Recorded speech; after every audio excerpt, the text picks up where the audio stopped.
So I've tried to cut this as short as I can, but the amount of layers that I have to unpack for you as a listener that has no understanding of this, it's impossible, okay?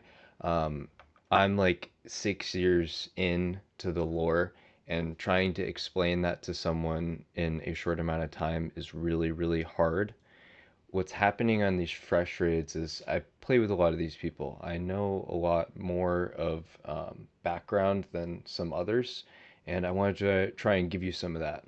So first, we're going to start out with a disastrous wipe. So let's just enjoy. Good stuff, Of course we're guys. gonna use Let's it. keep it going. Good stuff, guys. Chemistry's tanking this. It's on you. No, I'm not. I'm playing Gluth, right? Oh, sure. Okay, Yeah, I'm taking yeah, it. sorry. Yeah, please you here. I don't even see puddles on this fight. I parried everything. I literally didn't even touch the boss. That was gay. Okay, so not a great opener. So Tank ends up being Fear like wards on me and the considerably please, ahead for next though. fight. Don't dispel, please. Someone dispel.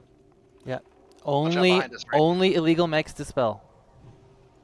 Not much threat anymore though. Right He's over not here. really pumping. Spray windows I get open. Get out of behind. his ass. Do you want us to drop ignite?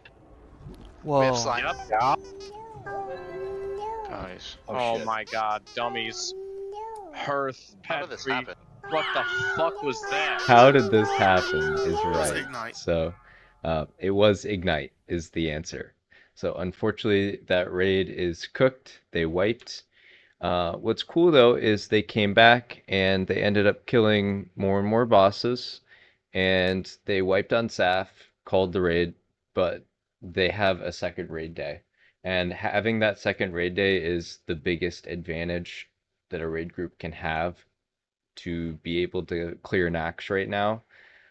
Most raids are just struggling. We're going to talk more about that later. That's not these layers, though. The layers of this raid is who is amongst it. There's a lot of these guys that I know. Shout out to like 5 or 10 of you in here. But I want to focus on one, and I'm not really going to say who yet because it's so good, okay? It is just so good. So yeah, they wipe on Sapphire. They just don't quite have the oomph that they need. They lost some people earlier in the course of this raid. They rebuffed after they wiped on Grobulus there.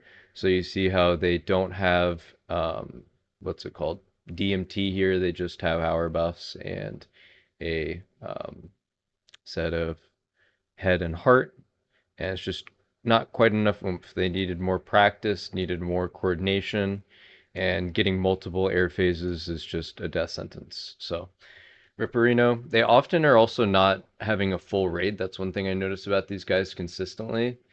They, in this one, have 2 extra slots available, and that's just a trend in fresh raids that aren't able to do GDKP or have a reason for other raiders to come in, right? It's kind of hard to find people sometimes. So we watched this clip. Now we'll watch their attempts on Sapph and KT on the second day. Like I said, they had a second day. So in this one, they're 35 manning Sapph. I think that's pretty impressive for their first attempt of a kill. Um, like we said, we watched them on a different raid day attempt this. They didn't do it, but on this raid day, first time, they don't have buffs out yet, so again, they're still getting in some reps. Interesting to me, like definitely a practice rep. You don't see a whole ton of consumes, like not as Zanza being used here. But anyways, very solid attempt for not having buffs out, but they do end up wiping. So Ripperino, but is what it is, right? So they wipe and they move forward, but the fact that they didn't have buffs and they seem to do basic mechanics, great.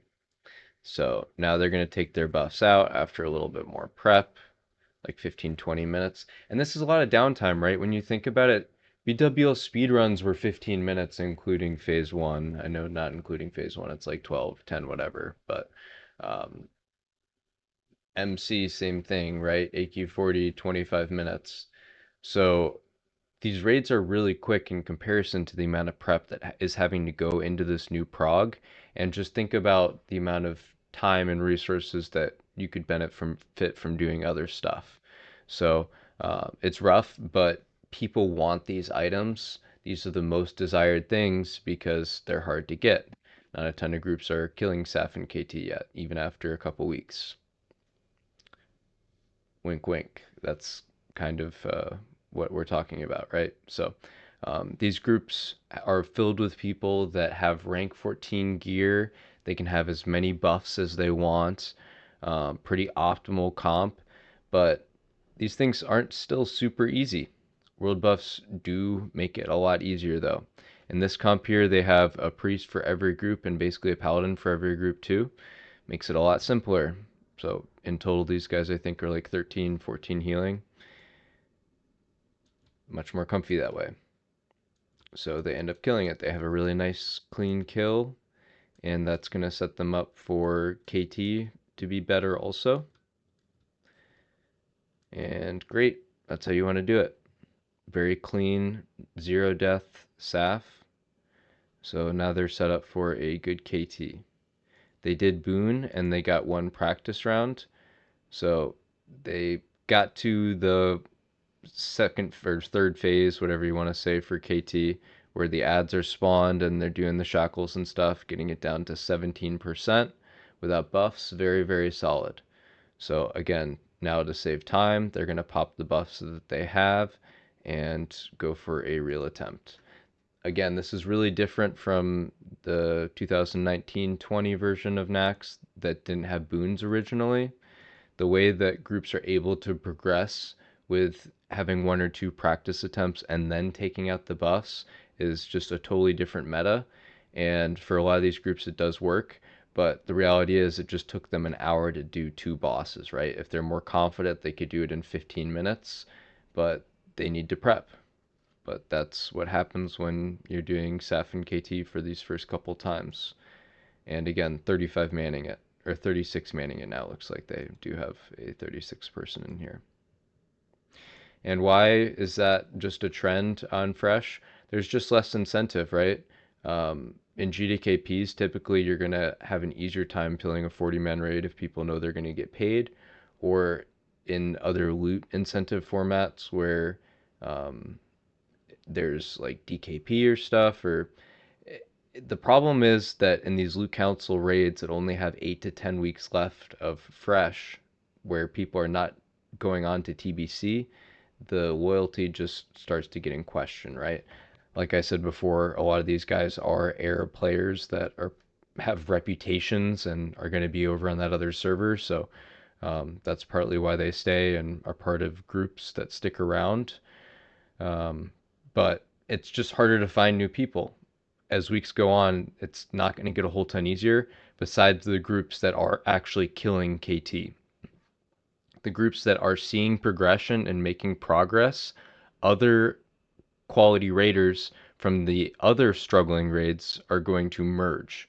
And it's going to make those other struggling raids even harder, and these raids that are able to push through and get the kills easier. Or at least about the same. Maybe not a ton easier, but not a whole more challenging. So they get the kill. And at this point, I was really happy for him. Great. I was just watching this, catching up. And this is where the layer end peels, where I noticed Stannis in the raid, where they are going for the... Get resist out. So I can't listen to comms of this raid group. They are just a bunch of screamers. It is unbearable. I know why there's not 40 people in this raid group. The comms in this raid are atrocious. You guys listen to your raid leader instead of yelling over him the entire time. But anyways, so that's one layer, right? Stannis. Who is Stannis? Well, let me find this screenshot here. So 2 years ago, there's this screenshot of Stannis and Dwarflord playing together. 2 years ago. So now we're going to go to Cyprus. This is an ancient name.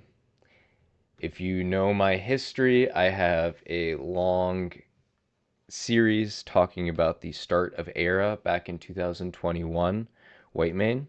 And let's just listen. comms might be questionable audio. It's like kind of quiet or not. No, you're Yeah. still staticky as shit, Yeah, dude. your mic sounds really bad. Like, you can barely understand you.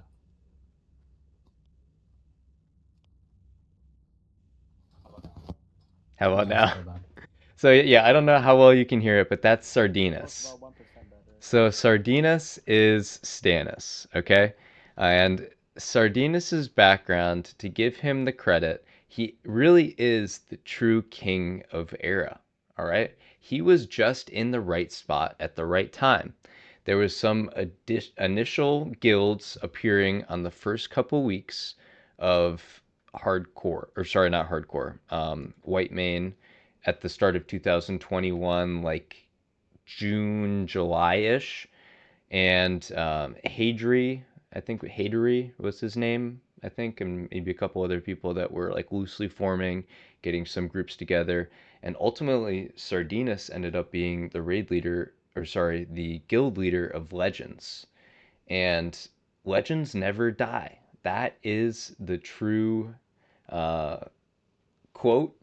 People come back to Era over and over and can have different experiences.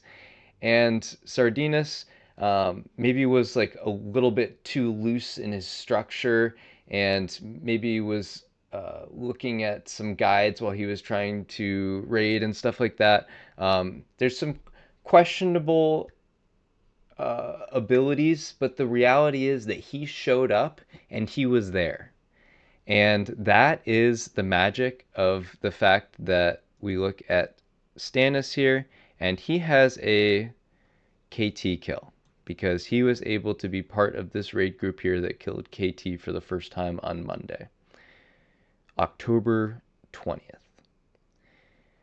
And he has a bunch of other kills, like he's killed Mexna in sub 20 seconds on Era. Maybe not a ton, but like 15-20 KT kills on Era in total over the years. So back in 2021 and all the way to 2025, he's been just chipping away some kills. And yeah, I was going to post this video 10 days ago. Okay. Hey, so time to do a little bit of a discussion about Naxx. Where have I been? Well, I've just been waiting for Dwarflord to clear Naxx, and we're still waiting. So besides that, I just want to talk about the raid purpose. So yeah, that is made almost 10 days ago, 8 days ago, on the 15th. And I wanted to make this video a little bit of trash talk, but in this video here where I trash talked at the start saying why hasn't Dwarflord killed KT yet, I then go into this discussion talking about a hardcore group called Purpose, and I felt like I was a little bit too preachy in the video, so I didn't end up posting it. But basically, we looked backwards at their previous clears, and Purpose had a really good first day clear. They were really on the ball. And I just wanted to look back at what they had done in the past and then why they fell apart on a pull where they just didn't really know what they were doing. They didn't understand how these Belchers here put down slimes and can pull this 4-pack, and their best move would have been running out. These slimes in the middle do continue to chase after the raid, but everything else in this room, besides the first 4-pack, won't run out of the room, the A-bomb area, into the main room. So instead they panicked, they lost their main tank, and yeah, I just wanted to go back and look at how, yeah, they had their main tank here doing Mexna and stuff, so losing that on a trash pull like this was really, really tragic. And just wanted to kind of talk about that. Again, didn't end up posting this video, but a couple days later, someone else posted about the same thing. And Dwarflord made this video. Shout out to Kramer saying like I did as far as like the pull stuff goes. But I just think it's better to focus on yourself sometime. So let's just go to this video now here. and I'm not sure how loud it's going to be. So here it is. Now, this won't be a complete defamation of his character or anything like that. This isn't just a shit on Toguro video. He does that all on his own. And to anyone who says, why are you making a video about this person? Well, it's my guild, it's my stream, it's my right to just talk about what happened, in my opinion. And Okay. So yeah, it's his right. yeah, man, he had some lucky rolls, lucky loot, just a very lucky happenstance to get the gear he got. Here's a image of him doing his G quit, and even though that happened when he was doing the Naxx raids, he's currently guildless to my knowledge. Who knows what is going to happen with this guy? I know at the beginning of the video I said, you know, it's not going to be all negative, and then I basically spent 45 minutes just like shitting on him. But it was pleasant to have him in the guild, even though he caused a lot of Monka moments. He's not a great player, but he tries. He has heart. And so I do want to, you know, if you're still here with me in the video, I want to say that, like, I don't hate him or anything like that. He's just a bad player who thinks he's a good player. And whenever there's a mistake, it's not his fault.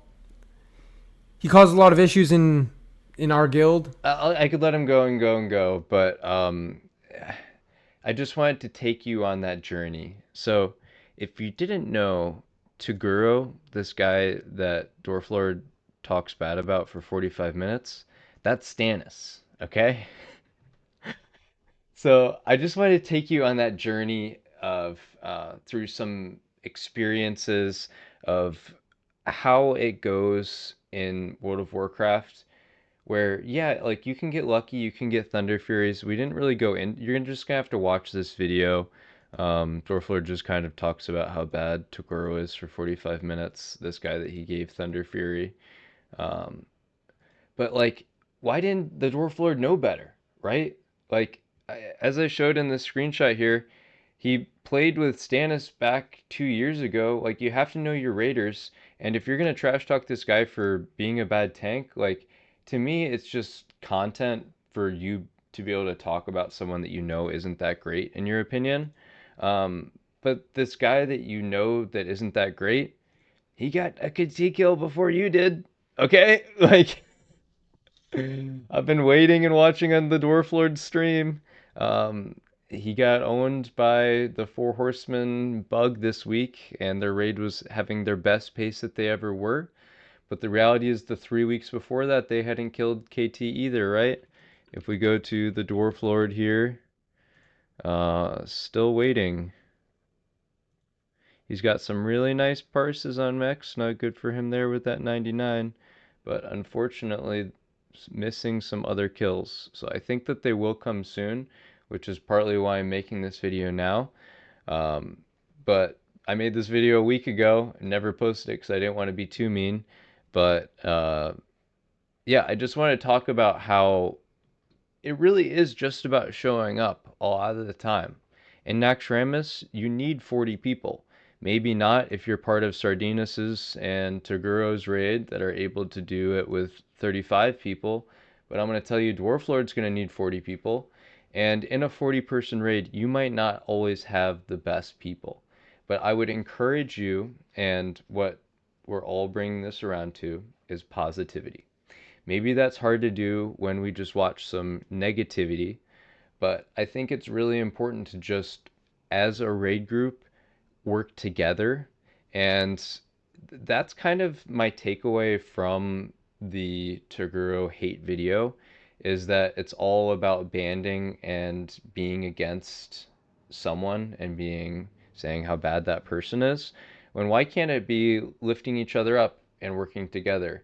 And maybe the whole point of Toguro's video is like, this guy's impossible to work with and there's just nothing that you can do. But is there? Because he just killed KT in another raid group on a paladin, right? Like, maybe I'm crazy, but I just watched Stannis kill these stuff. So maybe he was actually he wasn't even here for this first one. That's hilarious. So for this first attempt, he was DC'd or something. I don't know. Maybe he was on right to over. Maybe that's him. I don't know the circumstance. But no, he came in for the real one. So he missed the first, then came in for the next. So that's kind of an interesting piece of lore too. Anyways, the whole point is, like I said before, this raid, even though that they're yelling over each other and having some struggles, they're able to kill KT. Maybe that's just because Alliance side is easier and Horde side is harder, but the second day makes a really big difference.